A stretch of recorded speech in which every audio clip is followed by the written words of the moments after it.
Welcome to Stars and Swords. I'm Alistair Stevens. This week, Silmarillion airs. We've reached the fall of Númenor. We finally wrap up that whole sordid, sorry affair. Then we rewind to see what's been happening in Middle-earth in terms of fashionable jewelry over the course of several millennia. It's a bit of a fragmented read this week as we approach the end of the Silmarillion, but I cannot wait to get into some of the material, including some of the most provocative and confounding and unanswered questions in the entire Legendarium. We're going to hit at least one of those tonight, probably two. I just realized as I was starting this week's show that I accidentally have created a things duology here in the naming convention. Last week's episode was "This is why we can't have nice things," and this week's is "Into the realm of hidden things," which I suppose answers the question proposed in last week's session: why can't we have nice things? Because they're hidden now. That's why. It all dovetails very neatly together. I mentioned last week that we might be able to finish the Silmarillion in 1 week, and we are not going to do that. I'm not even going to try because I've set these 2 weeks aside, so we're going to take some time to really explore some of this good stuff. My intention tonight, therefore, is to get to at least the rings and possibly the Battle of the Last Alliance. Possibly we're going to get all the way to the defeat of Sauron at the end of the Second Age. I'm not holding out too much hope. We'll probably fall somewhere between those two stools, but that is the plan at least. Before we get to that, though, we have to finish things up in Númenor. We concluded last week's session with Elendil sneaking off to the western shores of Númenor to peer into the west, hoping to see some trace of Amandil, his father, who went off to appeal to the Valar for their aid. But all he could see was the great armament, the armada of Númenorian ships constructed by Ar-Pharazôn to take the battle to the shores of Valinor itself. Ar-Pharazôn has been convinced by the lies of Sauron that there is no Iluvatar, that there is no god, that it is all a facade wrought by the Valar. And also, incidentally, that the Valar have chained Melkor, the Lord of all and the giver of freedom, beyond the walls of the world. And if he can just be released, then the Númenorians never have to stop their imperial conquest of everything up to and including space, which is kind of a horrifying thought. Glorfin David is joining me live here in the chat. Hello, Glorfin David. Hello to the other viewers who are joining. You guys can all jump into the chat here. I don't know if the little crowns thing is turned off or not. I tried to turn it off, but I tried in like 10 seconds before we sat down to start the session tonight, so I can't say for sure. I'll try and take care of that. Let's get into our reading tonight then with quite a slide. I apologize. This is quite a beast for the beginning of tonight's reading, but this is one of the most interesting passages that we're going to read together, partly because it completely confounds expectations, I think, in several different ways. Let's get right into it then. Now, aforetime in the Isle of Númenor, the weather was ever apt to the needs and liking of man. Rain in due season and ever in measure, and sunshine, now warmer, now cooler, and winds from the sea.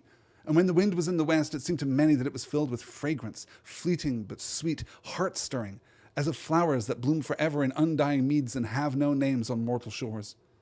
But all of this was now changed, for the sky itself was darkened, and there were storms of rain and hail in those days, and violent winds. And ever and anon a great ship of the Númenorians would founder and return not to haven, though such a grief had not till then befallen them since the rising of the star.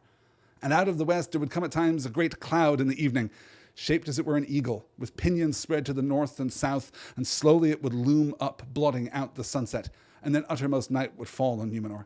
And some of the eagles bore lightning beneath their wings, and thunder echoed between sea and cloud. Then men grew afraid. "Behold the eagles of the lords of the west," they cried. "The eagles of Manwë are come upon Númenor." And they fell upon their faces.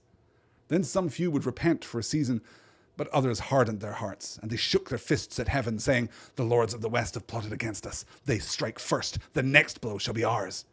These words the king himself spoke, but they were devised by Sauron. Now the lightnings increased, and slew man upon the hills and in the fields and in the streets of the city, and a fiery bolt smote the dome of the temple and shore it asunder, and it was wreathed in flame.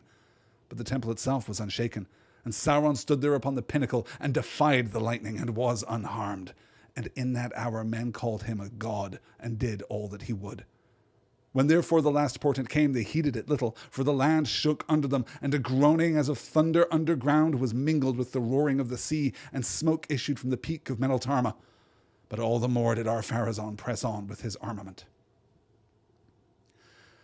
So first, analysis. What is actually happening here?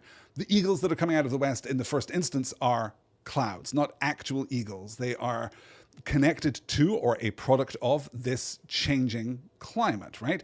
what used to be a perfect, balmy, temperate climate for the people of Númenor has now shifted. Now we're getting storms of rain and hail. And you'll note it's not the rain that's the problem, it's the storm. There was always rain, of course, in due measure, but now the weather is out of control. They're dealing with their own climate change there in Númenor. And then there are these omens, right? The vast eagle-shaped clouds coming out of the west, bearing lightning under their wings, lightning that strikes down at the sea, worsening only in the second half of the slide, starting with now the lightnings increased. And I don't think that the interpretive maneuver performed here by the residents of Númenor is too bold. I think that this is a perfectly acceptable kind of one-to-one bit of analysis. Probably Manwë is responsible for this, right? He's responsible for the eagles and the clouds and the lightning, all his hallmarks, by the way. And aware of the great army of Númenor and the resolve of the men of the West to claim immortality, it makes a certain kind of sense that Manwë would seek to dissuade them, to daunt them, right? To warn them with a show of force. Hey, don't do this thing that you are about to do because it is going to end badly. We are just entire orders of magnitude greater than you. There's no way this works out well for the fine folk of Númenor and the army of Ar-Pharazôn. But of course, the Númenorians are all pride and desire, or at least most of them are, right? We get this response. Then the men grew afraid. Behold, the eagles of the lords of the west, and some of them fall upon their faces. So some people are crying out, oh, God, look at this eagle the size of the entire sky, bearing lightning beneath its wings. And some would repent for a season, which tells us that this is going on for a good long while. This is going on for years at a time. These eagles are coming. No, I'm going to keep saying eagles. I mean clouds, right? These are unambiguously not eagles. There will be eagles, but not yet. So these clouds, these storms are coming in out of the west. This show of force is repeating, maybe not every night, maybe not even every week, but it is repeating nonetheless. And it is, in some cases, daunting the people of Númenor. They are actually repenting for a season, but the other effect is much more striking. Others are hardening their hearts. They shook their fists at heaven, saying, the lords of the west have plotted against us. They strike first, the next blow shall be ours, which, I'm going to say, not unfair. Not an unfair position, given this dynamic, right? Yes, they are plotting to go to Valinor and demand their immortality, but this is the first act of, if not outright aggression, then at least of distinct threat at this point. And I want to tag too, these words the king himself spoke, but they were devised by Sauron. Right? Sauron is leaning on the idea that these threats are only going to make the Númenorians more certain that they have to go to Valinor and kick some Valar butt, right? They're only going to be more dedicated to this grand crusade of the Golden Armament and the conquering of Valinor and the taking of immortality because now they feel threatened. And the problem is, a couple of things stand out here. The first is that this attributed response is correct. The lords of the west are plotting against us and they are striking first. True. And it seems to me that this is, by any measure, at least as likely to be read as a provocation as it is a warning, particularly, right? Once we get past that initial daunting and the hearts are hardened, at least the hearts of most, and we start zapping people in the streets, right? Now the lightnings increased and slew men upon the hills and in the fields and in the streets of the city, and a fiery bolt smote the dome of the temple and shore it asunder. That's an outright attack. But you know what we're not seeing is lightning strikes against the ships of the Golden Armament that lay off the west coast of Númenor. We are told that these ships lie like an archipelago of 1,000 islands. And if, Manwë, you don't want the Númenorians to come to Aman, why are you beginning by destroying individual dudes in the streets of the city rather than zapping their ships, rather than actually attacking their means of conveyance? We know from... Well, I was going to say we know from the history of Arda, and that is, of course, true. We know from the history of Arda. We also know from our own real-life history that is very present that manipulating people is that much easier when you have convinced those people to be afraid of a common enemy, right? We can think back to Melkor telling the elves about the coming of man all the way back in the years of the trees, right? Sowing discord in the hearts of the Noldor, even when we are still in the Blessed Realm. And that discord seems to be happening here, too. And we have to ask ourselves, what is Sauron doing in the temple atop Meneltarma. The only site of ritualistic religious practice that we have seen in this entire book is now occupied by Sauron, who, lest we forget, having burned the wood of the white tree, is now sacrificing the faithful. We are engaging in blood sacrifice. And the word sacrifice, interestingly, only appears twice in the whole Silmarillion. It appears right here, describing the slaughter of the faithful in this temple space on the top of Meneltarma, this once hallowed space, the only outright religious building that we have ever seen in the Legendarium, right? There is blood sacrifice happening here, and the word sacrifice is used to describe it. The only other place is in the letter to Milton Waldman, right? The laying out of the whole Legendarium, where Tolkien uses the word to describe exactly what is happening here. So I say all of this to raise a question that has been bugging me of late. I guess, not raise a question, to answer the question that I just asked a few minutes ago with a slightly different answer. Did Manwë send these eagles? Is this his style? Or is this somehow the work of Sauron? Possibly made more powerful, possibly augmented by the ritual sacrifice of the faithful in the temple previously dedicated to Iluvatar. And obviously, we are cribbing here. We're cribbing throughout the story of Númenor, but particularly with regard to this temple space, we're cribbing from the aesthetics of the classical world, right? We're leaning on the idea of the Parthenon in Athens, or we're leaning on the idea of the Temple of Jupiter in Rome, or we're leaning on the idea of Abu Simbel in Egypt, for example, right? I think that's genuinely one of the reasons why we have an actual temple space in this part of the story, is because we are resonant with classical allusion and reference at this point. But we might also be thinking of some Mesoamerican traditions, although I will note the Greek tradition, the Roman tradition, the Egyptian tradition all relied on human sacrifice at one or other point in their history, right? None of them were strangers to the kind, well, maybe not quite the kind of sacrifice that we're seeing here, but the idea at least of human sacrifice as a means of gaining power or appeasing the gods. And I do think it's possible that Tolkien is also referencing, Mesoamerican cultures. It is possible. It seems less likely because, Tolkien's biased toward those cultures not of the New World, but it's still possible. So my question is this. Are these provocative acts the Valar trying to deter the Númenóreans from attacking Valinor outright, or are they Sauron stoking the fire? And we're going to put a pin in that for now, I think, because we're going to circle back to it as we see the final resolution of this entire plot. We're going to see exactly what happens and exactly how it works and what surprising step the Valar take immediately prior to the final destruction of Númenor. Let's skip ahead to the next slide and we'll pick up with some actual eagles and we'll see how this works for us, right? Then the eagles of the Lords of the West came up out of dayfall, and they were arrayed as for battle, advancing in a line the end of which diminished beyond sight, and as they came their wings spread ever wider, grasping the sky. But the west burned red behind them, and they glowed beneath, as though they were lit with a flame of great anger, so that all Númenor was illumined as with a smouldering fire, and men looked upon the faces of their fellows, and it seemed to them that they were red with wrath. Then our Pharazôn hardened his heart, and he went aboard his mighty ship, Alcorandas, Castle of the Sea. Many oared it was, and many masted, golden and sable, and upon it the throne of our Pharazôn was set. Then he did on his panoply and his crown, and let raise his standard, and he gave the signal for the raising of the anchors, and in that hour the trumpets of Númenor outrang the thunder. Thus the fleets of the Númenóreans moved against the menace of the west, and there was a little wind, but they had many oars and many strong slaves to row beneath the lash. The sun went down, and there came a great silence. Darkness fell upon the land, and the sea was still, while the world waited for what should betide. Slowly the fleets passed out of the sight of the watchers in the havens, and their lights faded, and night took them, and in the morning they were gone. For a wind arose in the east, and it wafted them away, and they broke the ban of the Valar and sailed into forbidden seas, going up with war against the deathless, to wrest from them everlasting life within the circles of the world.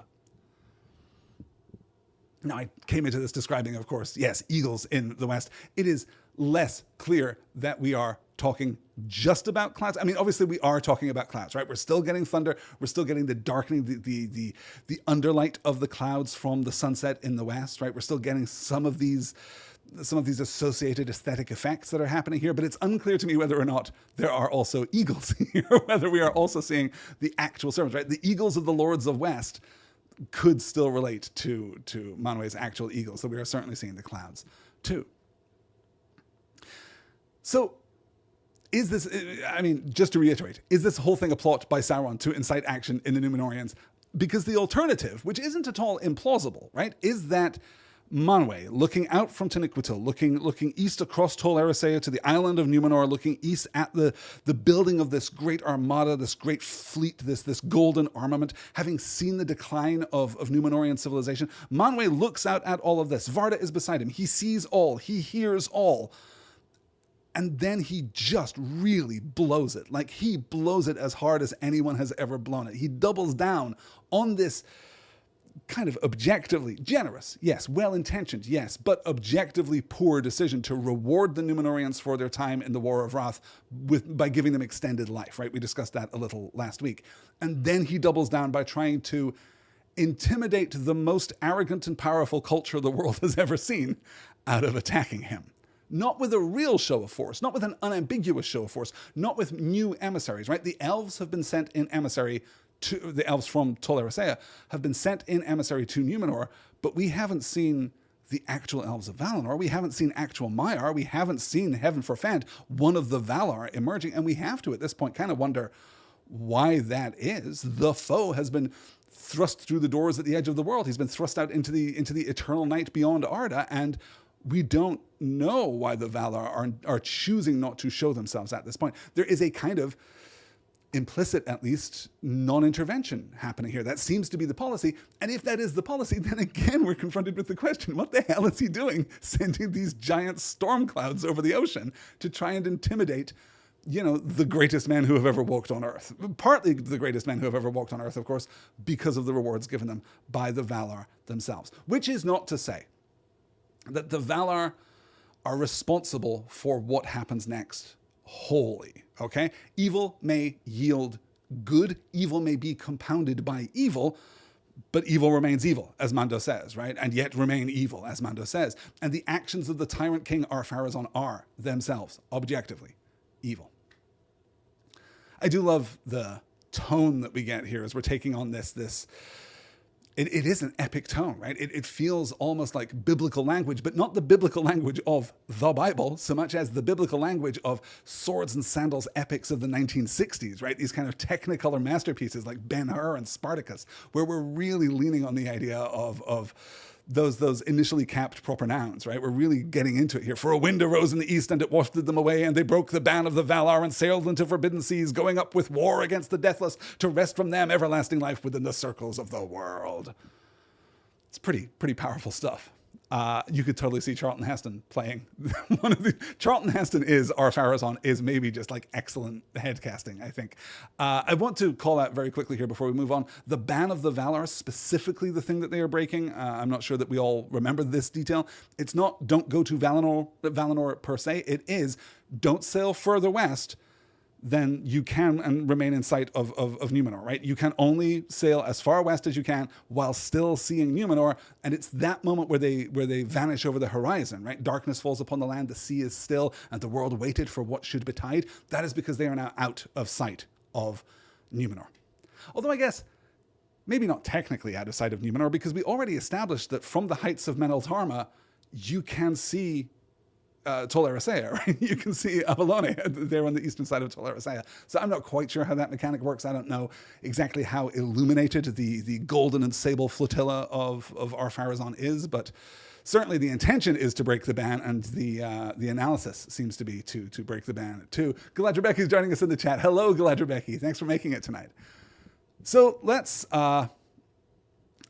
there's a lot of stuff here, but we also have a lot of material to cover, so I have had to be a little selective in the slides that I've been pulling. We get the description of Ar-Pharazôn almost changing his mind, right? When he comes within sight of the Pelori, and he can see Aman stretched out before him, and he can see the Calacaria, the cleft in the Pelori, and he almost for a second changes his mind. He almost for a second decides that this is a bad idea.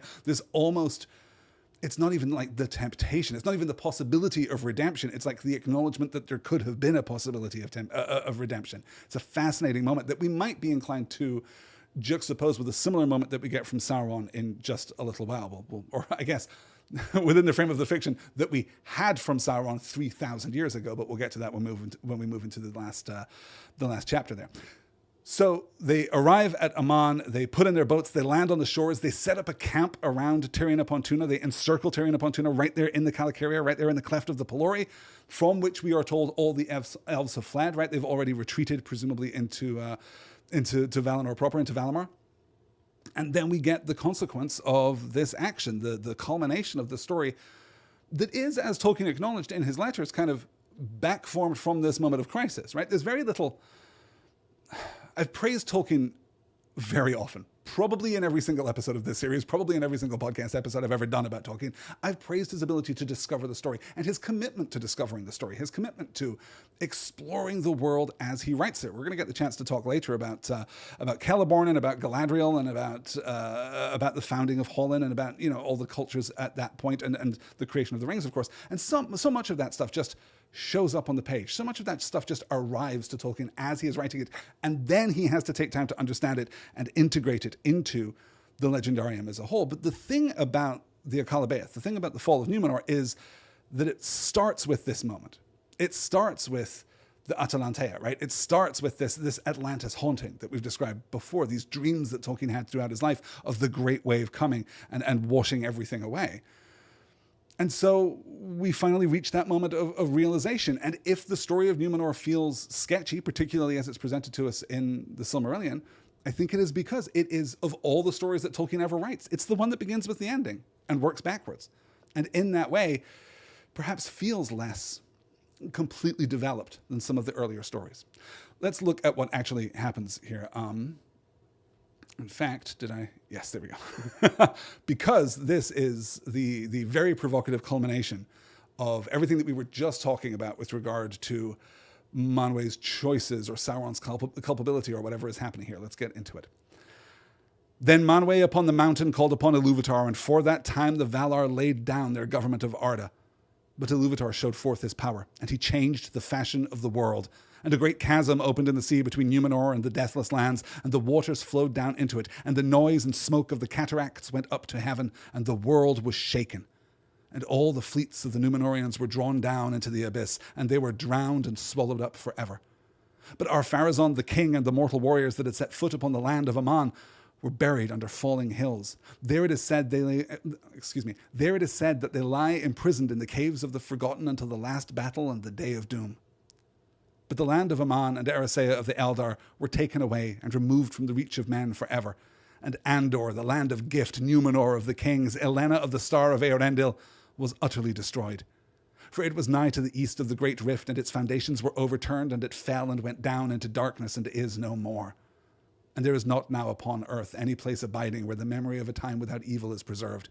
For Ilúvatar cast back the great seas west of Middle-earth, and the empty lands east of it, and new lands and new seas were made, and the world was diminished. For Valinor and Eressëa were taken from it into the realm of hidden things. So let's take a look at what happens physically, and then consider it metaphysically, right? There is literally a giant chasm in the ocean between Númenor and Aman, and all of the Númenorian ships, many of which we might infer hadn't even yet landed, are destroyed.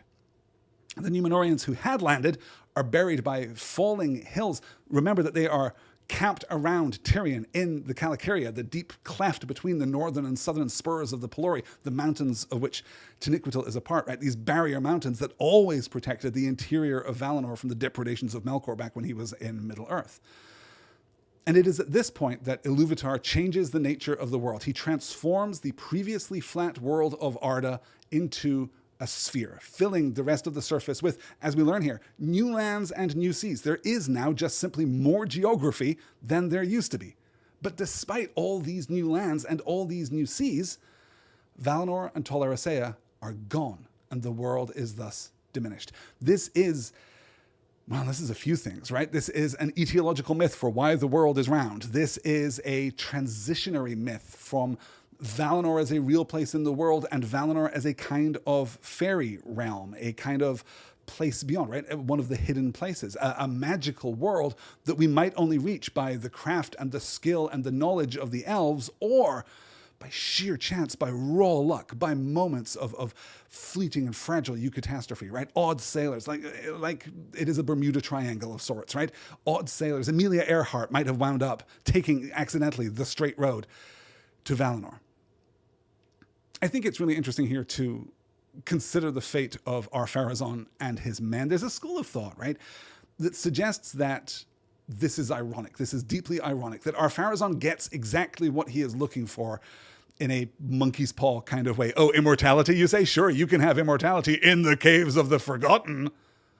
But I don't know that I really subscribe to that theory. I don't know that that is my interpretation. I don't know that that is my reading. Not because Tolkien doesn't engage in irony, though I don't think he engages in that kind of irony terribly often, right? But because it feels more like divine retribution than it does an ironic kind of twist or an ironic justice. This mode of Ilúvatar feels more like an Old Testament god, right? Coupled, of course, there's also some active similarities here with the Oathbreakers that we see in The Lord of the Rings. But for me, the thing which is most confounding, the thing which to this day, and I do not anticipate that this will change within the next 5 minutes of discussion here, to this day, I don't know that I have a clear read on what it is exactly that the Valar do here. I don't know that I have a clear understanding of the Valar laying down their government of Arda. Now, I could understand it perhaps, possibly, if this meant that the rulership, the governorship of the Valar over Arda is now over. Valinor is being removed from the world. It's being fundamentally disconnected, right? We're leaving behind this one tenuous thread of the straight road of the white ships from the Grey Havens. We'll still be able to find it, but basically throughout the great span of history, no one else will ever be able to make that journey. So in a sense, the Valar have no governorship. They have no practical governorship over Arda anymore, but also they haven't had a practical governorship since the War of Wrath. We're 3,500 years later. We're an entire age of the world later. And they've done conspicuously little. But more importantly, we're told that it is only true for a time. For a time, the Valar laid down their government of Arda. And I don't know what that, I mean, literally, I understand what that means, right? They are ceding control to Ilúvatar. They are giving up their badges of office, right? Ilúvatar calls them into his office. He stubs out his cigar and says, Manwë, the rest of you, your badges and guns on my desk right now. They have to give up control so that Ilúvatar can do this thing. Is this connected to the idea of free will? Do they voluntarily give up governorship of Arda so that Ilúvatar is not contradicting their own free will as sub-creators within this realm when he cracks and remakes the world, right? When he bends the world is in fact the metaphor that we get more often. That's a possibility. That feels like that could be true, right? You give up your authority over a thing so that someone else can come in and handle it, possibly. There's also the question that this is, I mean, by proxy, a personal matter between the Númenorians and Ilúvatar, right? The whole goal of the Golden Armament, the whole goal of Ar-Pharazôn's armada is not to really do anything to the Valar. They really don't have a problem with the Valar per se. They want immortality. This is kind of a beef that they have with God himself. So maybe this is just the Valar stepping out of the way and allowing this somewhat Old Testament feeling God to deliver, the flame and the flood, to deliver an appropriate retribution in his own name rather than by proxy, right? Rather than working through the tools of his instruments, the Valar there. Although even that, I suppose, raises questions about the free will of the Valar too. Or there is another option, I suppose, which does tie back to that idea that maybe Manwë blew it. Maybe the Valar blew it. Maybe the Valar are not suited to governorship of the younger children of Ilúvatar. We've kind of sensed some of that before, right? We've kind of had ideas that might be the case, that they obviously have a kinship with the elves that they do not share, right? Fundamentally do not share with the followers, with the man. And I wonder if part of this surrender, part of this giving up of the government of Arda, part of this giving up of their responsibility might be seen as a punishment, might be seen as, or punishment is also loaded, right? I mean, we're pretty comfortable, I think, with the idea that to an extent the Númenorians are being punished, to an extent the problem is being solved, right? And we should remember that too, that this is not about the breaking of rules per se. This is not about the Valar or even Iluvatar drawing a line in the sand and saying, do not cross this line. If you cross this line, I'm going to smite you and bury you in the caves of the Forgotten until the end of time. And also I'm going to destroy the whole island where you live and all of your friends and family, right? It's not that simple. What the men of Númenor are fighting against, what they are seeking, is antithetical to their own existence. It is antithetical to the gift of Iluvatar. It betrays, at the very least, a complete misapprehension about their role in the world. It betrays, at the very least, a complete lack of gratitude for their special position, both in Arda and then ultimately beyond Arda. But it is the giving up of something that is intentional and hallowed, right? The gift of Iluvatar is incredibly important. So this is a kind of restoration of what is intended more than anything else. So I don't know how I read this. As I said, I've never really found a satisfying peace with exactly what is happening here and exactly what we are supposed to interpret from it. And I'll tell you this too. We're not going to get a ton of additional material. We're not really going to see the working of the Valar within Middle-earth anymore, which is one of those things that makes me think, well, okay, the surrendering of the governorship of Arda makes sense. If we can interpret for a while in that sentence to mean until the end of days, then actually, okay, I'm kind of on board with it, right? Actually, I'm kind of here for it. But it's not as though they're completely absent. It's not as though we're never going to get a sense of the presence of the Valar again, of the presence of this semi-divine authority within Middle-earth, even well into the Third Age. You know, you think of the fall of Barad-dûr and Sauron's spirit rising up like this gigantic black cloud over the northern expanse of Mordor and then being billowed away by the wind out of the west. In fact, think of how many times we've seen winds out of the west, how many times we've seen the light in the west, how many times we've seen the not the direct presence, right? It's not Orome riding by going, hey, how are you? to everyone who's out there on the fields in front of Morannon, but it is a kind of direct presence. Again, an unanswered question. If you have answers, please do get in touch. You can reach me, starsandswordspod@gmail.com. So that's the first phase, right? The gigantic chasm, the drowning of the Númenorian fleet, the sundering of the world, the bending of the world, the fall of Númenor itself. But then we do this really interesting rhetorical trick where we zoom all the way in, where we, were this an action movie, were this a big budget superhero movie, right? We would have established these characters very early in the film, and now we'd cut back to see how the 40-minute action sequence, the CGI-heavy action sequence at the end of the movie was really affecting them. So that's what we do. We come all the way back to it. Let's see how that plays out for us. In an hour unlooked for by man, this doom befell on the 39th day since the passing of the fleets. Then suddenly fire burst from Meneltarma, and there came a mighty wind and a tumult of earth, and the sky reeled and the hills slid, and Númenor went down into the sea, with all its children and its wives and its maidens and its ladies proud, and all its gardens and its halls and its towers, its tombs and its riches, and its jewels and its webs, and its things painted and carven, and its laughter and its mirth and its music, its wisdom and its lore. They vanished forever. Last of all, the mounting wave, green and cold and plumed with foam, climbing over the land, took to its bosom Tarmiriel the queen, fairer than silver or ivory or pearls. Too late she strove to ascend the steep ways of the Meneltarma to the holy place, for the waters overtook her, and her cry was lost in the roaring of the wind. So, this, I suppose, is the closest that we get to a ground-level account of what this is like. But it also obviously serves as an epitaph, right? A testament to what Númenor was, to what it should have been, to what it might have remained if things had been different. And I want to take a quick look at how this plays out exactly, right? Because we get this absolutely unthinkable apocalyptic drama, the fire burst and a mighty wind, a tumult of earth, the sky reeled and hills slid and Númenor went down into the sea with all of its children and its wives and its maidens and its ladies proud.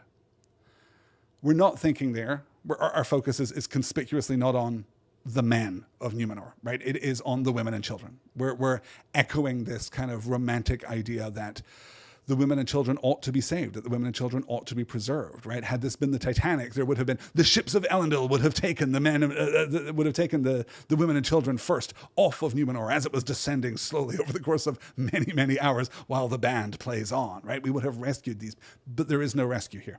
Everything, except for the faithless who go with Elendil, and those, the faithless, how terrible, how insulting, the faithful who are with Elendil and will be borne by a great wave to Middle-earth in just a moment. Apart from them, everyone who is still tainted, everyone who is prideful, even here, right, and its ladies proud, they all go down too. Nothing is saved that has been corrupted, and nothing is redeemed in the loss of Númenor. This is not a test, right? It's not a purging. It's not a...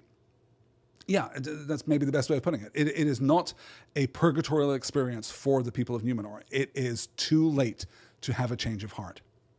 So we lose the children and wives and maidens and ladies proud, gardens and halls and towers and tombs and riches, right? Just the physical geography and, of course, the great wealth, the tombs, as we have been told, just replete with gold, right? Buried kings lay there on top of biers of gold right there in the halls of the interred former kings of Númenor, and it's jewels and it's webs and it's things painted and carven. It's art. Webs here meaning tapestries, right? In the medieval sense. So things that have been carved and crafted.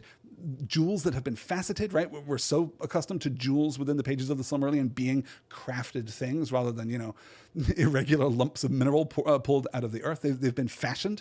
So we get jewels and webs and things painted and carven, and it's laughter and it's mirth and it's music, it's wisdom and it's lore. These are products of culture. And I find it fascinating that it's not just the physicality of Númenor that is destroyed. And it's not just the people of Númenor that are destroyed. And it's not just the loss of treasure and, by extension, expensive, valuable, rare art. It's also all that Númenor was in its spirit, all of the passion and the laughter and the mirth and the music. Laughter and mirth and music are not things that we have associated with Númenor, I feel like, since the beginning, since Númenor was founded, right? Certainly not for the last 1,500 years, as it's been really declining into this authoritarian, tyrannical regime. We're not leaning a lot on that, but those things are taken too. All that was good and all that was bad, and wisdom and lore vanished forever. And then we get this incredibly evocative detail of Tarmiriel the Queen, fairer than silver or ivory or pearls, right? One of the aforementioned ladies proud, right? She is trying to flee from this judgment, but what she is doing betrays the fact that she still does not understand.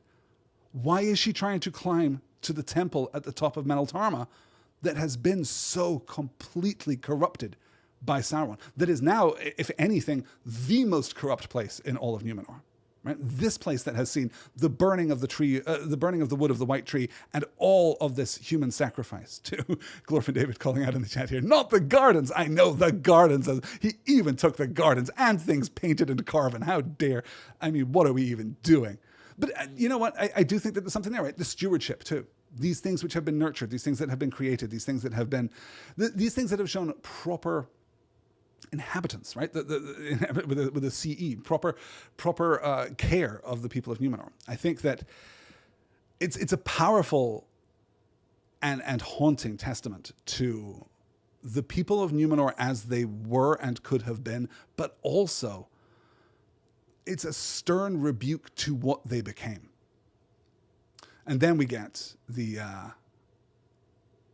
yeah, right. And then we get the follow-up.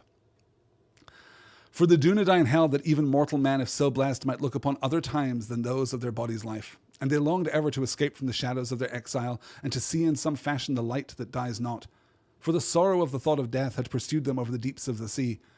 Thus it was that great mariners among them would still search the empty seas, hoping to come upon the isle of Meneltarma, and there to see a vision of things that were. But they found it not. And those that sailed far came only to new lands, and found them like to the old lands, and subject to death. And those that sailed furthest set but a girdle about the earth, and returned weary at last to the place of their beginning. And they said, all roads are now bent. Thus in after days, What by the voyages of ships, what by lore and starcraft the kings of men knew that the world was indeed made round, and yet the Eldar were permitted still to depart and to come to the ancient west and to Avalone if they would. Therefore the lore masters of man said that a straight road must still be for those that were permitted to find it. And they taught that while the new world fell away, the old road and the path of the memory of the west still went on, as it were a mighty bridge invisible that passed through the air of breath and of flight, which were bent now as the world was bent, and traversed Ilmen with flesh, which flesh unaided cannot endure, until it came to Tol Eressëa, the lonely isle, and maybe even beyond to Valinor, where the Valar still dwell and watch the unfolding of the story of the world. And tales and rumours arose along the shores of the sea concerning mariners and men forlorn upon the water who, by some fate or grace or favour of the Valar, had entered in upon the straight way and seen the face of the world sink below them, and so had come to the lamplit quays of Avalone, or verily to the last beaches on the margin of Aman, and there they had looked upon the white mountain, dreadful and beautiful, before they died. The pivot out to this different tone, this offsetting, right? If you look at the physical copy of the book, I think in every edition, you'll find that the last, I guess it's 3 paragraphs are indented, they are offset, they are intended to function as commentary upon what has preceded, right? We saw the ruin of Númenor, and we saw the wave, we saw the Atlas haunting that Tolkien had dreamed of, and we move through Elendil and his sons, driven by that wave to the shores of Middle-earth in their 9 remaining ships. We get Sauron, right, laughing on the throne in the temple as he's driven out of his mortal form and returns as a black wind to Mordor, taking up again his ring, which we will discuss in just a little while, and waiting until he can take any kind of physical form again in the future. But then we come out to this commentary. And it feels very much like that paragraph that we had at the end of the Quenta Silmarillion, right? Which kind of frames the story that we just saw and situates it textually in the tradition of such things. We're told this is an accounting. This is a story that you are receiving that has been recorded by people who were there, or by people who have heard these tales after the fact.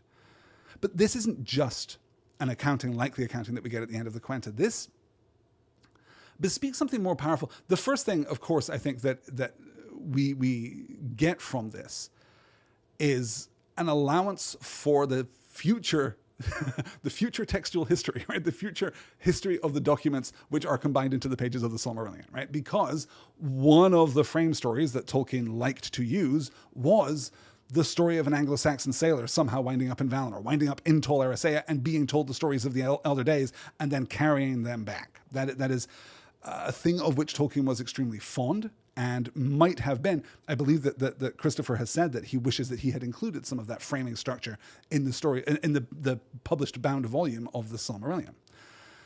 So on the one hand, it's that. We're allowing for that. On the other, of course, we're allowing for the presence of fairy. We're allowing for all of the rich traditions of fairy, of those hidden paths and those moments of transit, right? Which are so common. These threshold spaces are so common across fairy tales from all over Western Europe, right? You can extend this idea of the straight road. For all that the straight road seems to be presented very physically, right? We have this idea that you are sailing out and you are remaining straight, though the world kind of bends beneath you so that you eventually lift into the air, and then you head into space, right? You traverse Ilmen, which flesh unaided cannot endure. Ilmen is like the celestial sphere.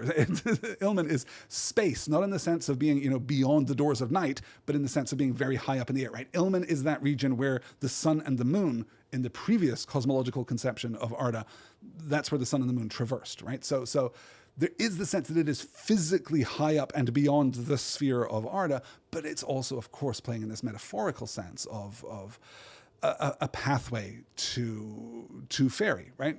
A conduit somehow, right? You get these stories of fairy paths. I don't know if I honestly don't know if we're familiar with fairy paths here in the U.S. Actually, that is a very old story from my childhood, where you would see straight paths through fields or across hedgerows or through forests. For those of you listening for the first time, I grew up in Scotland. I shouldn't be ambiguous about it. I grew up in the mist-shrouded land of Valinor. There was an allowance for fairy paths, right? And the idea that there was hidden and secret movement. We kind of talk about this as we talk about the procession of the elves and the hobbits leaving the Shire for the last time and going to the Grey Havens right at the end of The Lord of the Rings. I was talking about that in a recent podcast too. It's the same kind of idea. You are halfway between here, the real world, and fairy itself. And we resituate Valinor so intentionally that it then fits the more general kind of schematic of fairy stories better than it did when it was just, a part on it was a land on a distant western continent. Now it is that much more magical. It is that much more distant. It is that much more ambiguous that it kind of absorbs all of those other stories into itself in a really interesting way. Okay.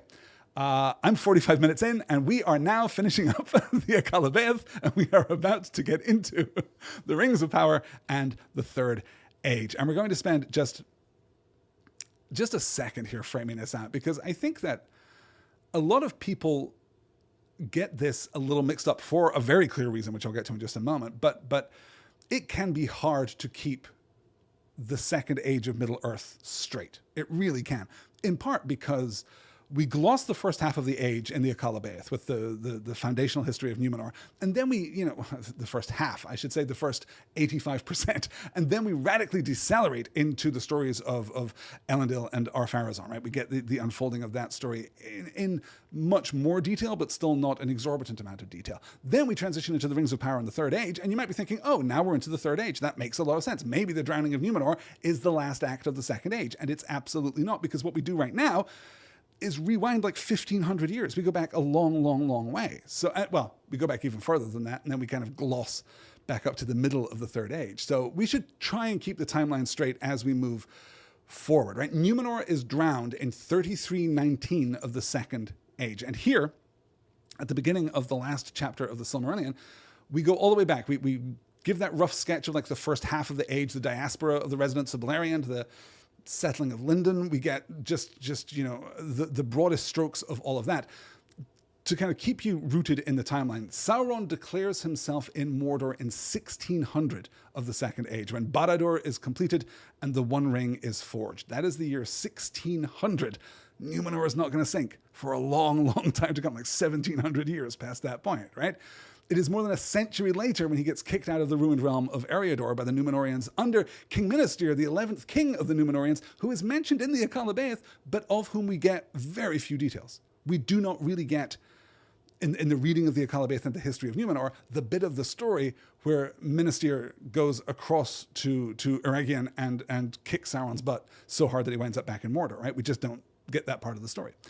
It is then 1,500 years before Sauron is taken to Númenor as a prisoner, starting that chain of events that lead us to the end of the age. So remember, as we cut back, and we get, in particular, the appearance of Anatar, right? And you're like, God, we just saw this. We just saw him do this to the Númenóreans. Now he's doing it to the elves as well? Well, it turns out he's not. He already did it to the elves like 1,000 years before.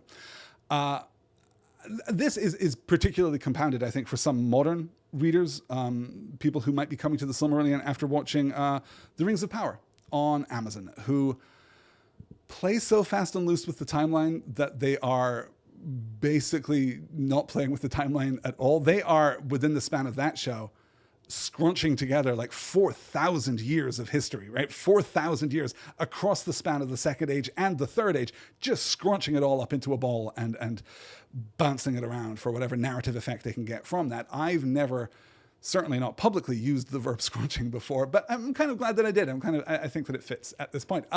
So let's get into it and try and make sense of what unfolds here in the Third Age as we discuss the Rings of Power. Of old, there was Sauron the Maya, whom the Sindar and Beleriand named Gorthour. In the beginning of Arda, Melkor seduced him to his allegiance, and he became the greatest and most trusted of the servants of the enemy, and the most perilous. For he could assume many forms, and for long, if he willed, he could still appear noble and beautiful, so as to deceive all but the most wary. When Thangorodrim was broken and Morgoth overthrown, Sauron put on his fair hue again, and did obeisance to Eonwe, the herald of Manwë, and abjured all his evil deeds. And some hold that this was not at first falsely done, but that Sauron in truth repented, if only out of fear, being dismayed by the fall of Morgoth and the great wrath of the lords of the west. But it was not within the power of Eonwe to pardon those of his own order, and he commanded Sauron to return to Aman and there receive the judgment of Manwë. Then Sauron was ashamed, and he was unwilling to return in humiliation to receive from the Valar a sentence that might be of long servitude in proof of his good faith, for under Morgoth his power had been great. Therefore, when Eonwe departed, he hid himself in Middle-earth, and he fell back into evil, for the bonds that Morgoth had laid upon him were very strong.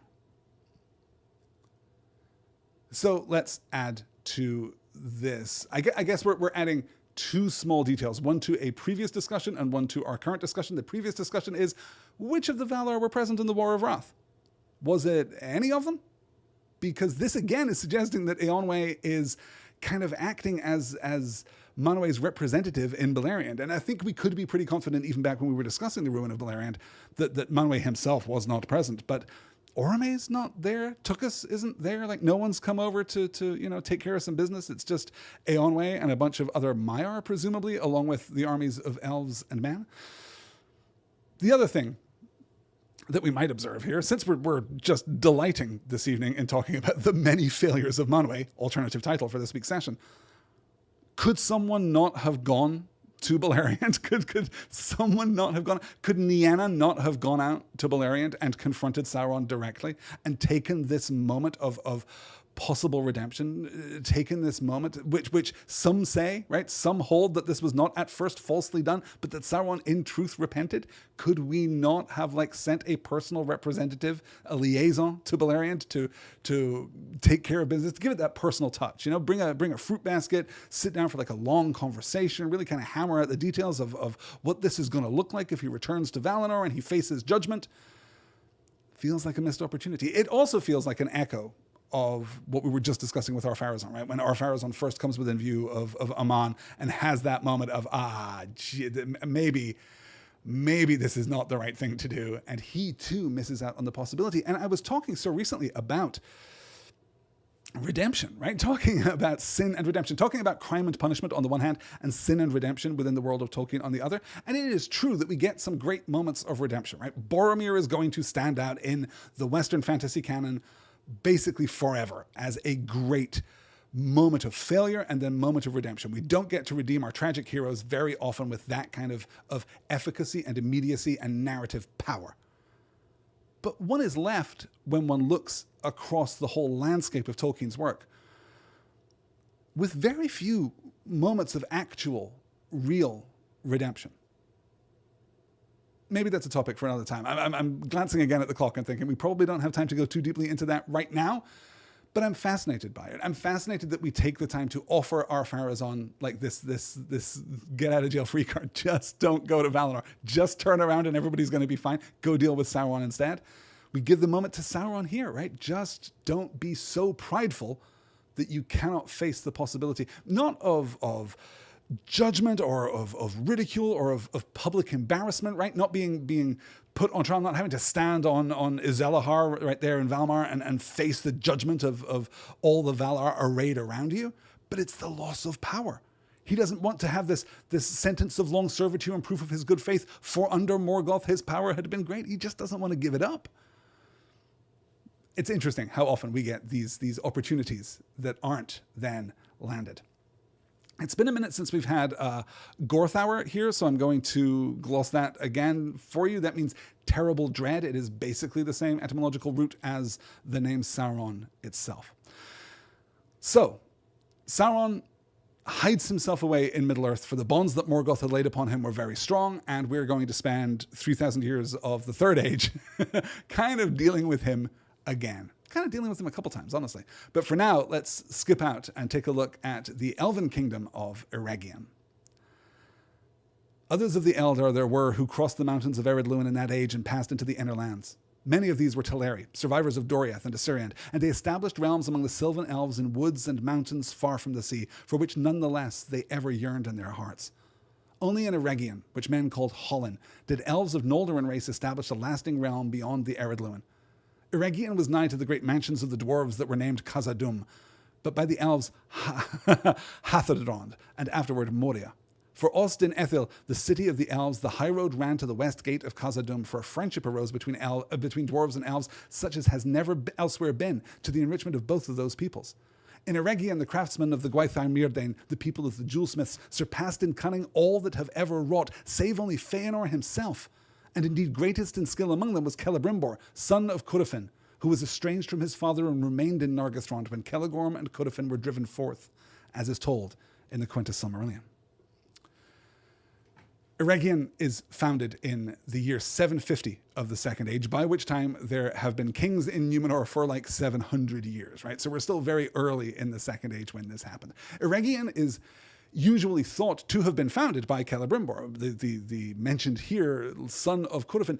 And though I'm astonished that the text does not stress this more fully, it took years for me to realize that Celebrimbor is the last of the line of Feanor. He is the only one. He's the only grandson of Feanor that we get. None of the other sons of Feanor have any children, because of this thing that elves do not marry and beget children in times of war, right? That's an established principle here.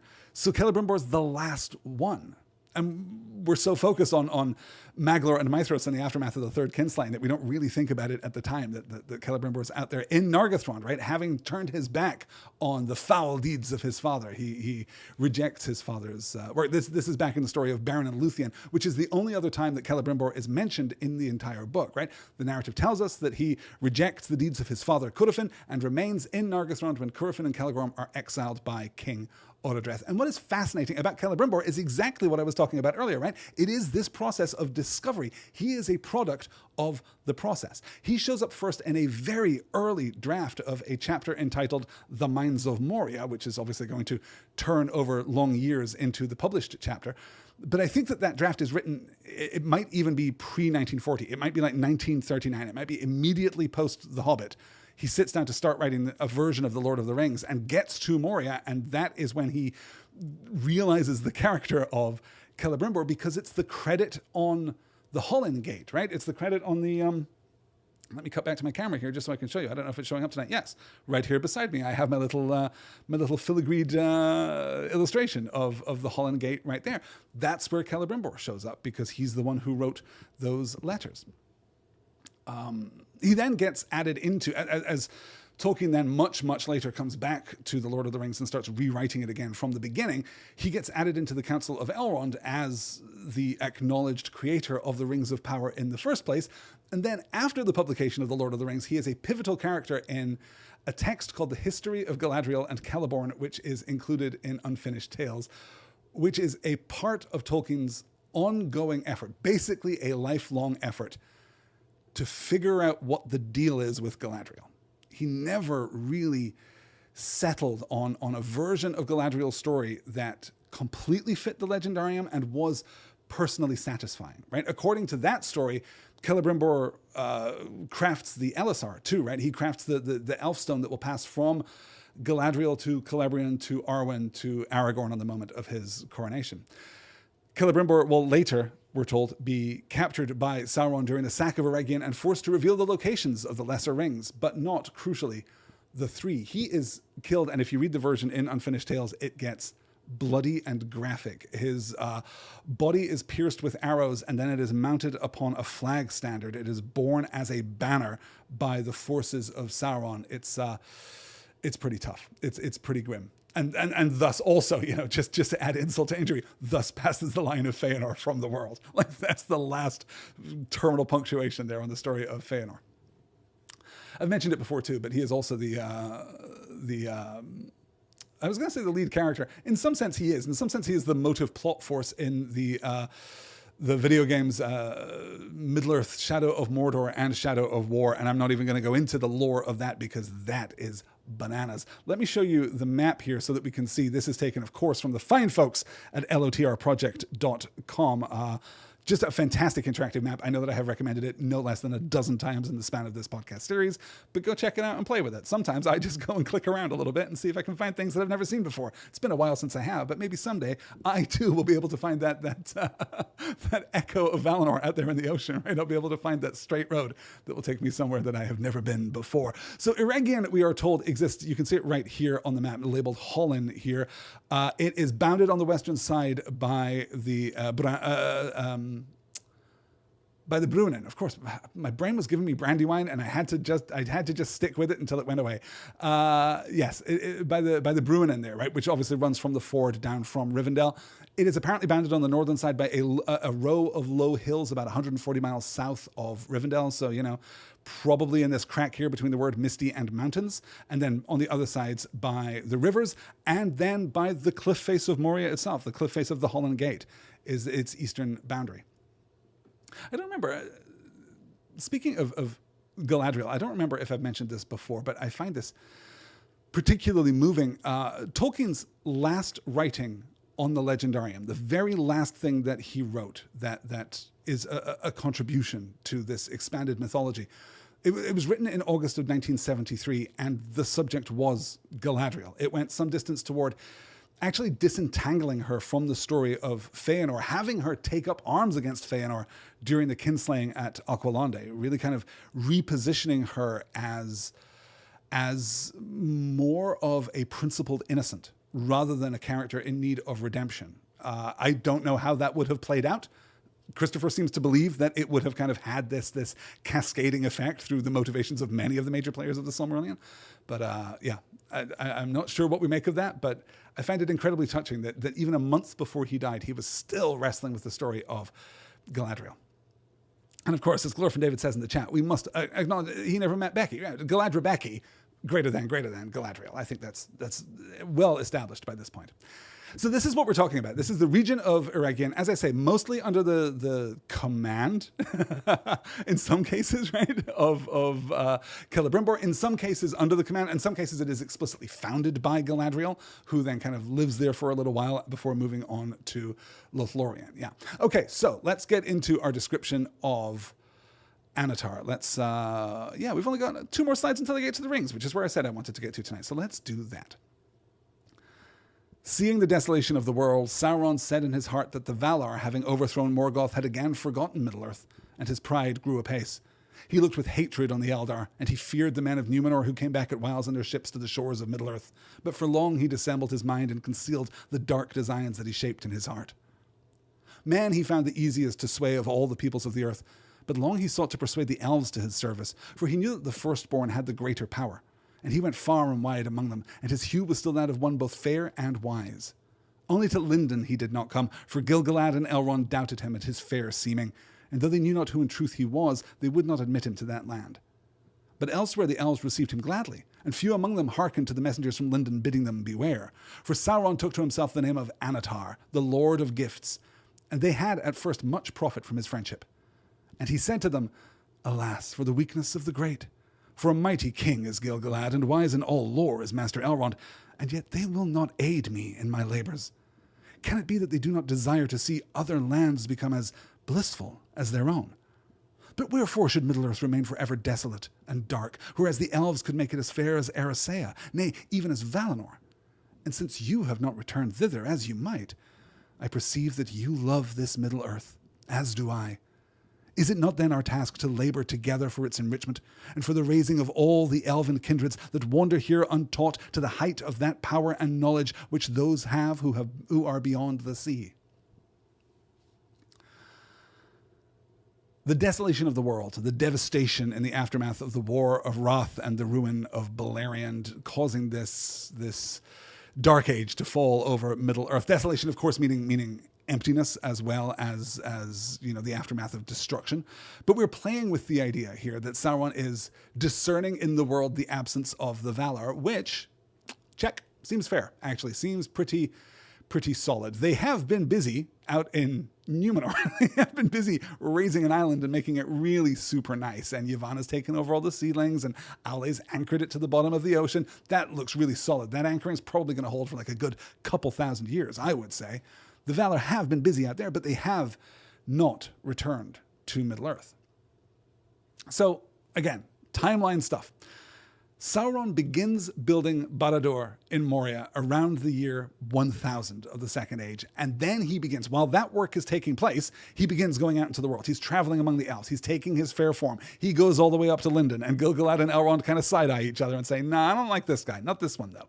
But he's welcome in Eregion, of course. So he goes there. The last year that we know for sure that he spends in Eregion is 1500 of the Third Age, right? We know that that is the year that he departs Eregion, which is 1262 years before he's taken to Númenor as a prisoner. And I'm stressing this because it is fascinating to contrast these two periods and to contrast these two manipulative approaches, right? Particularly because we are getting this second account, which we're getting the earlier account second, and it predates the first account that we got by more than 1,000 years. And it's an extremely sophisticated strategy. It benefits a little from us being that much closer to the ground here, right? We're getting attributed dialogue here to Sauron, which I probably don't understand as a literal thing that he said, but like the gist of it is probably there. We don't get that so much while we're in Númenor. We get very, very few fragments of actual attributed dialogue, but between Sauron and Ar-Pharazôn at least. But this strategy is extremely clever and deft to present the elves of Eregion as the noble-hearted underdogs of Middle-earth, right? You are the elves motivated by love and beauty and altruism and the desire to improve Middle-earth. Not like the liberal elite of Gil-galad and Elrond up there in Lindon with their might and wisdom, right? Kind of looking down on all of us, looking down on us, the hard-working elves of the middle classes down here in Eregion, right? This is straight out of the Master Manipulator playbook. This is positioning these elves, the target of Sauron's manipulation, as being inherently both more virtuous and on the back foot vis-a-vis, the actual beauty and success of elven culture in Middle-earth, right? It's not like those fancy guys up there in Lindon. We're the real elves. We're the real ones working down here. And because we are the real elves working down here, Middle-earth really belongs to us, right? And his feigned skepticism of greatness here is, of course, absolutely both in line with what we know of Middle-earth. It is absolutely true, right? A mighty king is Gil-galad, and wise in all lore is Master Elrond, and that they will not aid me in their labors. Could it be that they do not desire to see other lands become as blissful as their own? Well, specifically in this instance, you are wrong. Specifically in this instance, that is not true. Gil-galad and Elrond have no desire at this point to maintain Lindon as the most beautiful place on earth. But, Thingol wanted that for Doriath. And we're going to see it again and again. We're going to see it from Galadriel, honestly, right? That is a thing that the greatest among us are susceptible to. That desire to maybe not prevent anyone else from having beauty, but to certainly marshal the greatest measure of beauty for ourselves. That is a thing that is true in Tolkien's Legendarium. So Sauron isn't just randomly picking a strategy here. He is perceptive enough to understand that that is a true thing about the world and to leverage that here in order to convince the elves of Eregion and Celebrimbor in particular to do what he wants. This will, of course, also be reflected in the Númenorians and the strategy that he takes with Ar-Pharazôn in the future, right? He's going to the strategy with Ar-Pharazôn is a little bit different, but it also relies on that. Those guys over there with all their greatness and wisdom, wow, they just really don't want you to have nice things at all, do they? That idea of identifying a common enemy and using it to manipulate a domestic population, to marshal support for your position, to pursue your own agenda. I mean, I'm just saying, it's like this is a political handbook sometimes, It's not really, but... So, he goes to the elves of Eregion, he goes to Celebrimbor, and he tells them, have you heard about jewelry, though? Jewelry. Let's talk about the rings. Now the elves made many rings, but secretly Sauron made one ring to rule all the others, and their power was bound up with it, to be subject wholly to it, and to last only so long as it too should last. And much of the strength and will of Sauron passed into that one ring, for the power of the elven rings was very great, and that which should govern them must be a thing of surpassing potency. And Sauron forged it in the mountain of fire in the land of shadow. And while he wore the one ring, he could perceive all the things that were done by means of the lesser rings, and he could see and govern the very thoughts of those that wore them. But the elves were not so lightly to be caught. As soon as Sauron set the one ring upon his finger, they were aware of him, and they knew him, and perceived that he would be master of them and of all that they wrought. Then in anger and fear they took off their rings.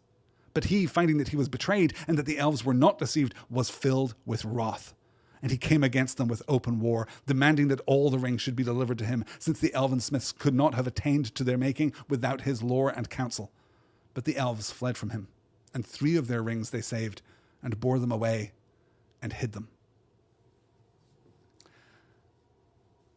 So let's acknowledge first that we don't know how many rings are made in this period. I mean, we know that there are 19 rings of power, right? Plus the one ring which Sauron forges alone. But Gandalf tells Frodo early in Fellowship that there are other lesser rings. There are essays in the craft, as he says, right? They are practice pieces. They're Celebrimbor, just like warming up, just getting started. Those rings are still out there, and those rings are still dangerous to mortals. In this passage, I take the lesser rings, quote unquote, to mean the other rings of power, right? The 19 that serve the one. I don't know if all of the lesser rings, if all of these practice pieces, right? The idea of the minor ring of invisibility, which is introduced in The Hobbit, that could be out there. That could be one of these lesser rings, these essays in the craft. I don't know if those are dominated by the one ring in the same way. I'm not sure quite what that power dynamic looks like. It is also worth saying, because, hey, here we are talking about the one ring, right? Now we're really back to talking about familiar material. It is worth saying, I think, partly because the Jackson movies give such a strong, clear perspective on this that is actually somewhat dissonant with the core text. The rings as they are originally conceived aren't categorically different. Celebrimbor doesn't sit down and carefully craft 7 Dwarven edition rings. He doesn't, come up with designs for 9 limited edition Kings only rare shiny variant rings, right? The rings themselves, there are 19 rings of power, that's it, and they are then distributed between elves and dwarves and man. One of the dwarf rings, if it were given to a mortal man, right? If I don't know, Durin and the Witch King of Angmar switched rings at some party, they wouldn't wind up in very different positions because the rings themselves would still manifest the same kinds of power, which we're going to talk about in just one second. So Celebrimbor and his skilled artisans duped here. I will hesitate just once to say, I say that the rings aren't of categorically different order, but there is an exception to that, which is that the 3 are untouched by Sauron. He is not actively present in their crafting. So the 3 are fundamentally different, but they are different only in they are more free of the corruption of Sauron than the other rings are. Glorfin David is tempting me to get distracted here in the chat by saying, I suppose the Silmarils are the MacGuffin of the story. Describing very helpfully, for those who don't know, a MacGuffin is an object, device, or event that is necessary to the plot and the motivation of the characters, but insignificant, unimportant, or irrelevant in itself. My rule of thumb description of a MacGuffin is, if this can be switched out for a briefcase of money, then it is a MacGuffin. It is just a token by which the plot operates. Are the Silmarils a MacGuffin? I mean, that does feel like a much longer conversation, doesn't it? Structurally, for large parts of the Silmarillion, for the Quenta, they are. I would say they are interchangeable. They are an excuse to have the Noldor make their oath and the Sons of Feanor to make their oath and to go to war with Morgoth, for sure. But then ultimately, of course, they aren't. They aren't in their initial conception. They aren't in the first test of Feanor, which kind of extends from the moment that he begins to hoard them selfishly up to the point where Yavanna asks for them so that she can rekindle the light of the trees, and he refuses. That's kind of we might think of that as the first phase of Feanor falling into loving too well the works of his own hands, right? And then, of course, at the end, they do have profound cosmological significance. They are the means by which the light of the trees are enshrined in the firmament of the world, right? In earth and air and water. They are kind of more cosmologically significant than that, but yeah, and more meaningful for Beren and Luthien too. Yes, absolutely. Yeah, I mean, I suppose in that case they are tools, right? There is no sense in which I'm thinking particularly in the aftermath of the kinslaying at Doriath. There's no sense in which Luthien could wear the Nauglamir beset with a briefcase full of money and still have the same effect during the wars there against the dwarves. Yeah. Okay, we've got to get back to the 3. We need to talk about these rings. Tempting me off the straight road here at Glorfin David. Now these were the 3 that had last been made, and they possessed the greatest powers. Narya, Nenya, and Vilya, they were named, the rings of fire and of water and of air, set with ruby and adamant and sapphire. And all the elven rings Sauron and of all the elven rings, Sauron most desired to possess them, for those who had them in their keeping could ward off the decays of time and postpone the weariness of the world. But Sauron could not discover them, for they were given into the hands of the wise, who concealed them, and never again used them openly while Sauron kept the ruling ring. Therefore the three remained unsullied, for they were forged by Celebrimbor alone, and the hand of Sauron had never touched them. Yet they also were subject to the One. You know, this week over on Shire Reckoning, my Tolkien podcast, I opened with a quote from the professor saying, quote, "I am not a reformer nor an embalmer. I am not a reformer by exercise of power, since it seems doomed to Sarumanism. But embalming has its own punishments." End quote. Tolkien here talking about like the desire to remake the world, the kind of progressive desire to remake the world in a better way, or the conservative desire to freeze the world as it was, or to restore an older kind of beauty, an older kind of social order. And he, as should come as no surprise to us at this point, I think, identifies with neither approach. He does not think that you ought to seek to remake the world, for that is Sarumanism, right? That is only going to lead to machinery. That is machinery not just in the physical sense, but in the structural sense too. That is only going to lead to the limits of your own wisdom and insight. But also embalming is dangerous too. And it's fascinating that even here, the power of these rings is to ward off the decays of time and postpone the weariness of the world.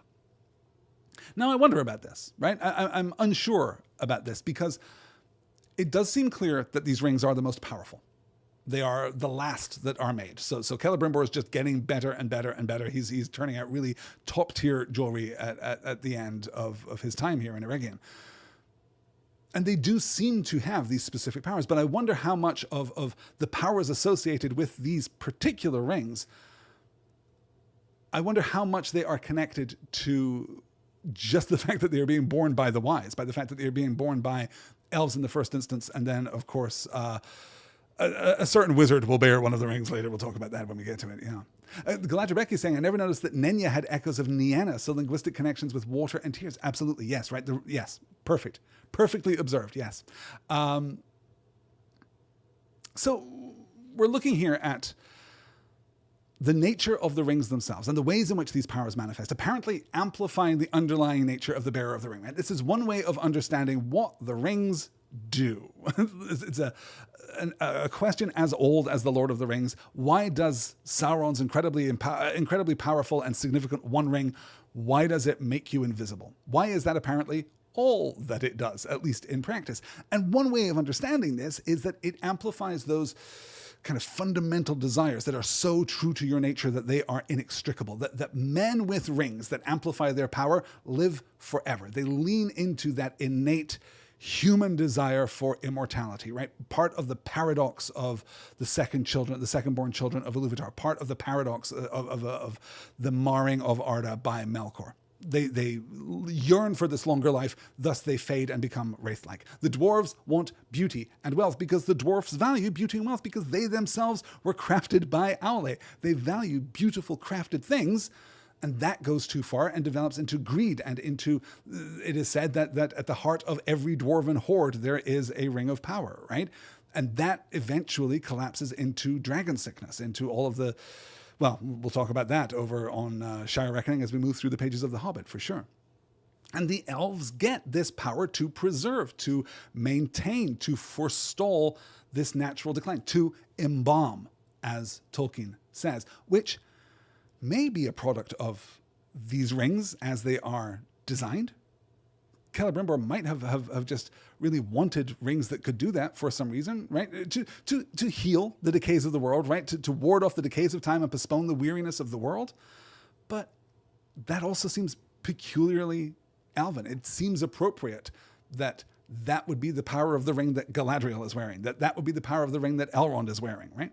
Maybe less so for Gandalf, but then Gandalf's relationship with his ring has always been a little bit more complicated. It hasn't ever really sat alongside our understandings of the other rings.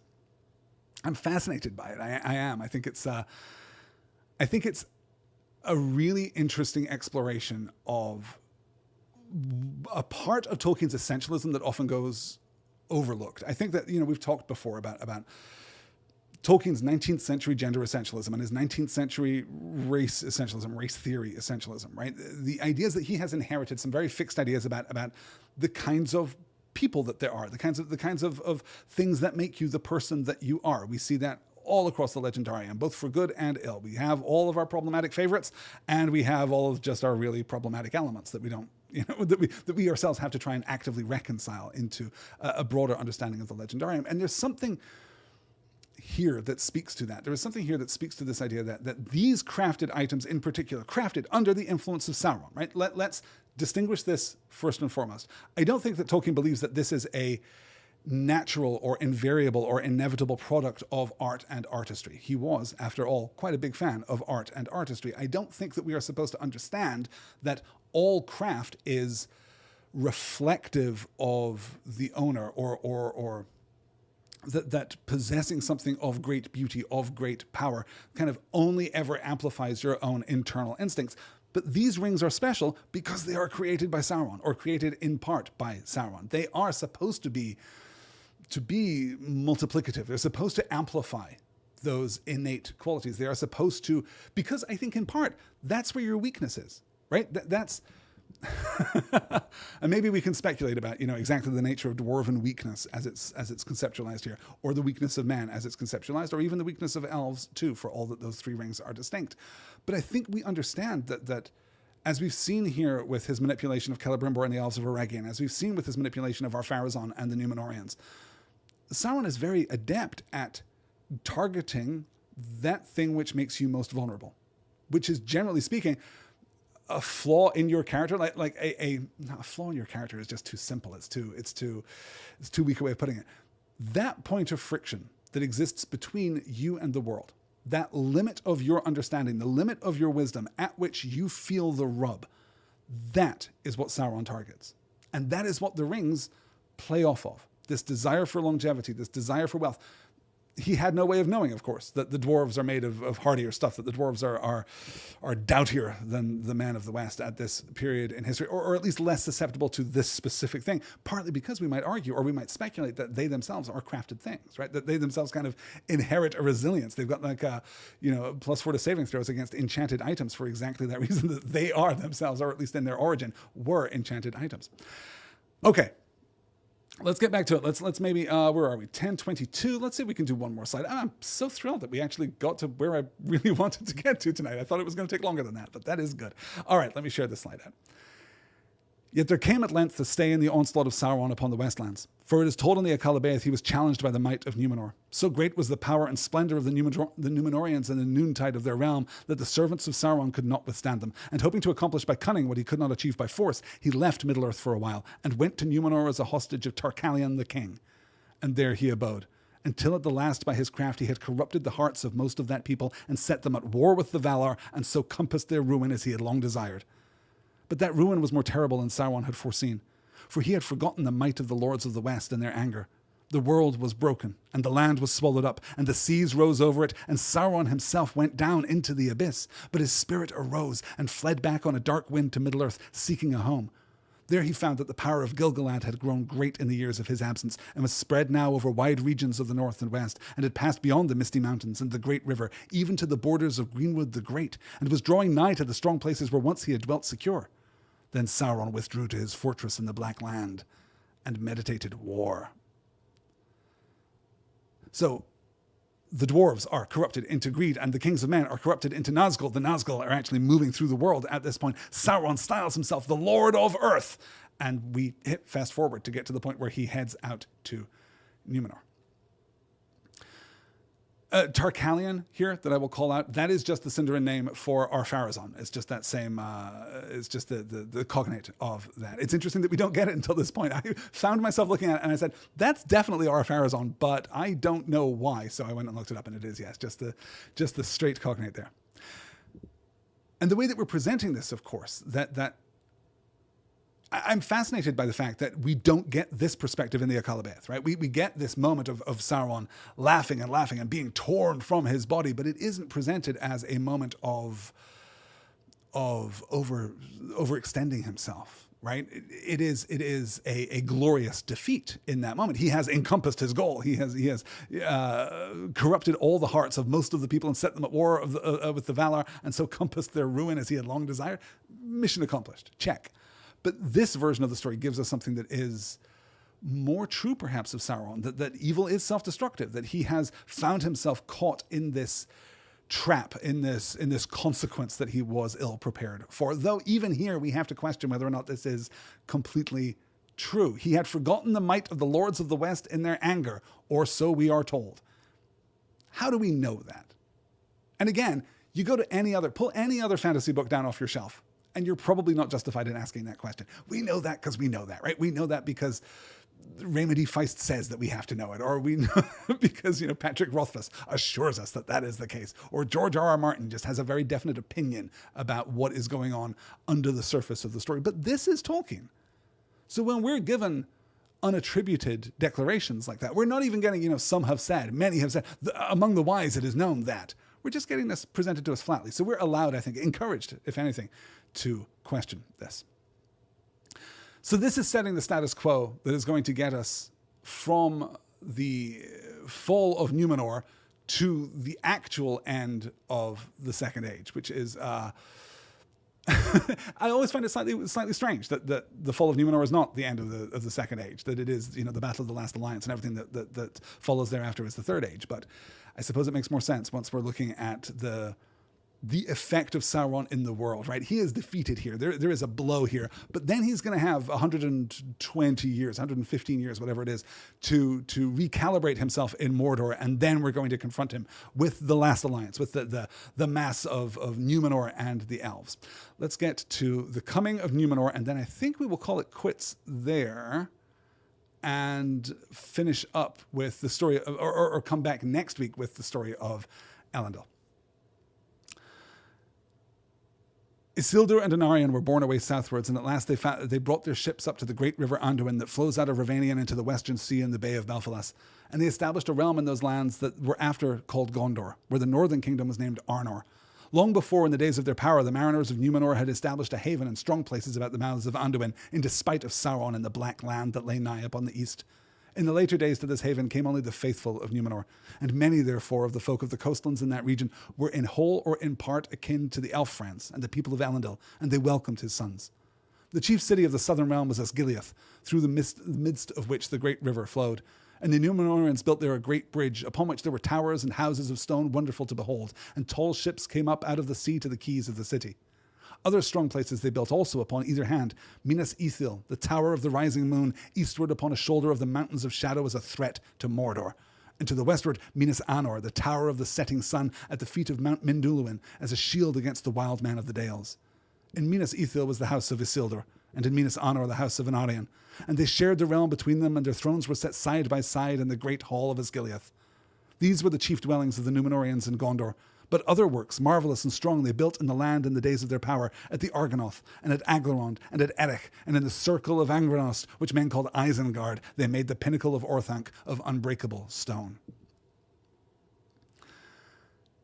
And this is your reward for making it through the Silmarillion. I think I've made pretty clear as we move through this entire book that with the very limited exception of the Akalabeath, for reasons which I have made clear, I absolutely love the Silmarillion. But let's be honest. Here, at the end of our journey, we can be honest now. Most people who start to read the Silmarillion don't make it. Most people will maybe make it through the Ainulindale, right? Because it is so compelling and magical and beautiful and ethereal and otherworldly. But I know a lot of people fall out at the Valaquenta. I know a lot of people fall out when we get to the geography of Beleriand, as we mentioned as we were moving through that chapter too. Most people, I would say, maybe the largest majority of people who try and read the Silmarillion don't make it. But if you are coming into the Silmarillion as a fan of the Lord of the Rings, which, let's face it, almost everyone is, this is the reward that you get.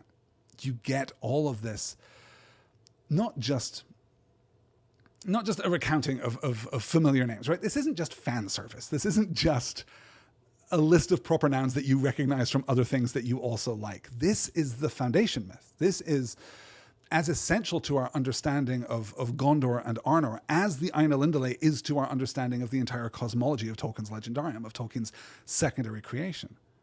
To come here and to see Gondor in its height makes sense of everything that we see in The Lord of the Rings. It suddenly makes Boromir make way more sense. It makes Faramir make way more sense. It makes Denethor far more tragic, far more benighted.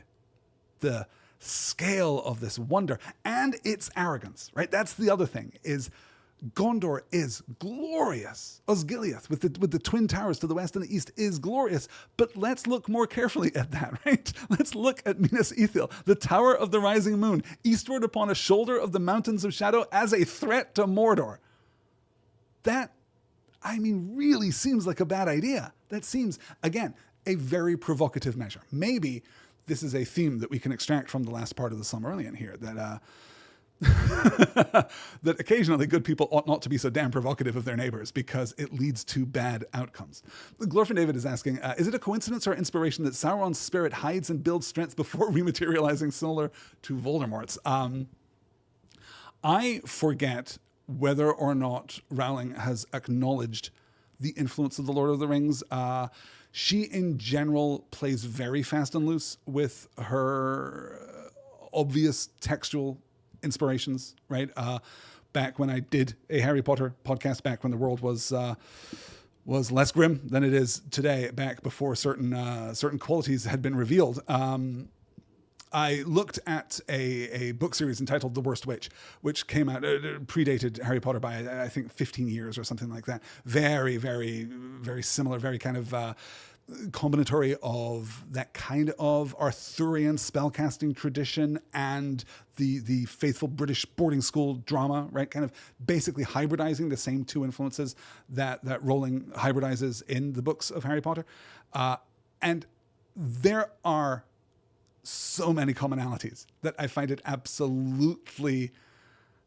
I am unconvinced by any suggestion on the part of Rowling that she hadn't read that book and didn't take any inspiration from that book. So I don't remember whether or not she directly accredits Tolkien. But here's the thing. You don't have to directly credit Tolkien with inspiration, because this in particular, this idea of the vanished kind of disembodied evil, is one of the 30 or 40 incredibly powerful, incredibly compelling, incredibly like narratively evocative and punchy ideas which flow directly from The Lord of the Rings out into all of Western fantasy fiction. For 75 years now, we've been dealing with people actively and consciously reinterpreting Tolkien and kind of passively reinterpreting Tolkien, just absorbing it osmotically, pulling it up through their roots out of the terroir of fantasy fiction that he himself fertilized, that he himself kind of crafted and defined. So I mean, it's a common feature. Here's the thing, Glorfin David, I guarantee that TV Tropes has a page on it. You can probably go and find something there. Disembodied great evil. I don't know. But yes, I think it's a very powerful idea, right? Because we're associating, gosh, okay. We got time to go down this road? Yeah, let's do this. Okay.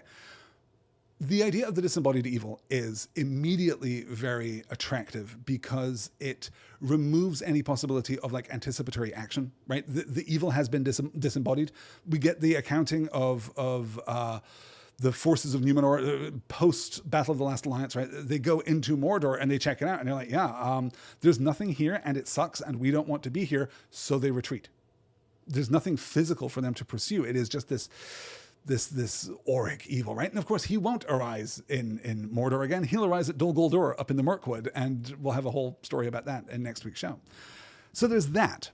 But there's also a greater thematic aspect, which is so much of Western fantasy fiction, asterisk, Tolkien maybe least of all, but so much of Western fantasy fiction is oriented around action and agency, right? If you follow this kind of Campbellian model of the hero, the monomythic hero, then you're looking at a character who feels that action is demanded of him, learns to take action, takes that action, and changes the world, right? Earns his boon, returns to his society, does whatever it is that he does at the end of the story. But it is about action. It is action-oriented. Now, the hobbits here are actually a really interesting kind of counterexample to that, where as we see, like, the lack of greatness actually makes you capable of achieving great, capital G, things. But because we are so oriented in general around this kind of D&D idea of progression, where we're leveling up, we're getting more skills, we're getting better weapons, we're getting better at doing whatever it is that we do. Our heroes at the end of the story are categorically superior to our heroes at the beginning of the story, which, again, right, to bracket that out, is true of almost no one in the span of the Lord of the Rings. Almost no one is better at the end of that story than they were at the beginning of that story. Now, you can suggest Merry and Pippin. You can think that maybe, the Ent draft has kind of, physically enlarged them, but that is not a clear and unambiguous virtue by the standards of Hobbit society. When they get back to the Shire, they are more capable of enacting violence. They are more capable of being heroic, but it kind of sets them apart, right? Sam is the one who comes back and slots most fully and completely back into his traditional and comfortable role. He is the one that stabilizes the Shire, in effect. All of which is to say that because agency is a thing that we associate with heroes, because action is a thing that we associate with heroes, there is something thematically very powerful about literally disembodying the villain, literally disembodying the monster. We rob it of its agency, and that forces, if it is to have any effect, it makes that effect less direct, less immediate, less trackable, right? That's when we get into like areas of malign influence and fell shadow and dark whisperings and all of that, which are evil things because of that bias that we have toward immediate action. So I think there's maybe something happening there too, but certainly it is a constant. I'm thinking through now and thinking you could do a really interesting paper, were you so inclined, about the physical relationships of villains and, to a lesser extent, monsters in Tolkien's Legendarium at the moment of their defeat, right? Because I don't think that the disembodying of Sauron is fundamentally different from the marring and disfiguring of Melkor, is fundamentally different from the turning to stone of the trolls, is fundamentally different from the fate, the wretched fate of Gollum, right? I think that we can see a kind of a continuity of thematic application there, that we can see something happening to your physical embodiment as a consequence, not just of defeat, though. Well, see, I'm not sure that I can distinguish that really, because of course, defeat is a natural consequence of evil in the world of Tolkien, right? Like, you cannot be an evil person who does not get defeated because, say it with me now, evil is self-defeating. It's a big... didn't Sam go from being a simple gardener to being a mayor, asks Galadriel? Yes, but that is still within exactly the same civil bound, right? Sam inherits Bag End from Frodo and becomes the mayor, serves seven-year terms as mayor. But as mayor, that is a civil position. He doesn't become an aristocrat. He doesn't become a nobleman, even a minor nobleman, right? It's not clear at all that he takes over whatever local squire duties Frodo and Bilbo had as the residents of Bag End, right? It doesn't seem as though he is manifestly ascended in his social standing, because the mayor is like the best that you can get of the working class, but it is still kind of a working class position at that time in that place. We contrast that with Merry becoming, Lord of Buckland, and Pippin becoming Thane of the Shire, right? So he becomes the kind of military wing of the Shire, and Merry becomes the aristocratic authority within the Shire, and Sam is the civil authority, which he always was. It's still very deeply connected to that working class. It's very tempting to think of mayors as we think of mayors now, right? Kind of taking limousines to different events across the city. And but the role of mayor in Hobbiton is much more straightforward. It's much more simple. It's much closer to the ground, right? And of course, Sam never stops being a gardener. Eventually, his family name changes to Gardner for exactly that reason. That is going to do it. I think we've done admirably tonight. Friends, companions, Silmarillionaires, I think we've done admirably tonight. We're going to come back next week to talk about, what do I have, 10, 15, maybe 12 slides left. We're going to talk about Elendil. We're going to lay out the world as we know it. We're going to talk a little about the Palantiri. We're definitely going to talk about the Last Alliance and the end of the Second Age. We're going to talk about Isildur. And we're going to talk about the final accounting of the War of the Ring, which is just terrific. And that will do it for our discussion of the Silmarillion. The following week, which I think is it the 7th? I don't know that I can even look right now without disturbing everything that I'm working on here. I can certainly call up a slide that I have no intention of talking about. Yeah, I'll have to look at it later. But whatever the first Thursday in August is, the 7th or thereabouts, we're going to begin our discussion of Jane Austen's 1811 novel Sense and Sensibility. I'm so excited. I am going to, as I said, try to bring this show back under some kind of control, back to take it now. All I want, right, for those Jane Austen episodes is for it to be closer to an hour than 2 hours. That's basically that's as much of a concession as I can possibly make. But I'm hoping that we're going to be able to make it through Sense and Sensibility in 6 weeks. That's 2 weeks for each volume of that book. I believe that puts us at, let me find my slide and I can put it up for you. I believe that puts us at the first 10 chapters of Sense and Sensibility. And if you guys haven't read Sense and Sensibility yet, I just don't think that I can recommend it enough. I think it is such a lovely, here, let me show you the slide. It is such a lovely book. It is so smart. It is so deft. It is so funny. It is so insightful. It is so adult. Like, it is such a grown-up book. And I absolutely love Jane Austen. I had a long seminar series many years ago looking at Pride and Prejudice in a lot of detail, and it's really nice to return to her work. So we're going to finish the Silmarillion next week, as I say, August 7th in our usual slot, the first 10 chapters of Sense and Sensibility. My plan thereafter is to cover, I don't know what, we have 22 weeks, 23 weeks coming up now. Something like that, I think, left in the year. Not to get you worried about Christmas shopping and all of that stuff so soon when we're still here in the middle of summer. But I'm hoping that we're going to cover 3 books before the end of the year. I'm hoping that we're going to cover 3 books before we get to The Voyage of the Dawn Treader around Christmas time. I want to do Sense and Sensibility.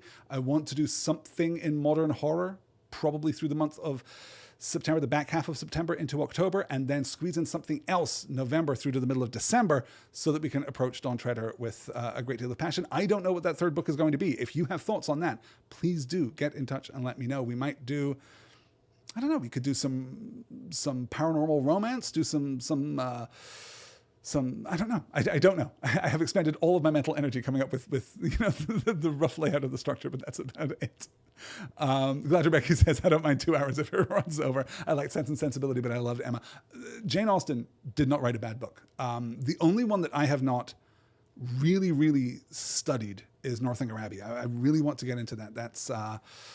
although I should say, I've never really studied Sense and Sensibility either. I've been rereading it over the course of the last couple of weeks, and it's opening up beautifully. I mean, that's the thing about Austen, is that she's not playing games with the reader. She's delighting in the dance and the interaction with the reader in a really beautiful way. So there's not a huge amount to uncover as you move through, but it's a lot of recognizing what is being done and why and how.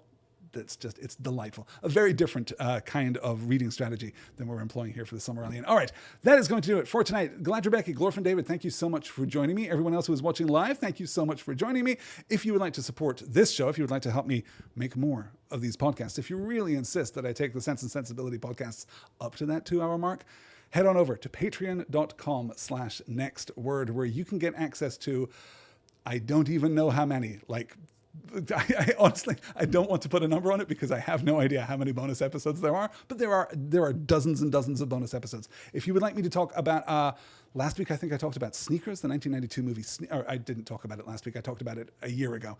But there is a bonus episode where I talk about Sneakers. There is also a bonus episode where I talk about Master and Commander, The Far Side of the World. Since we're talking about, naval combat in the course of the end of the Silmarillion here, Master and Commander, The Far Side of the World, a very excellent film.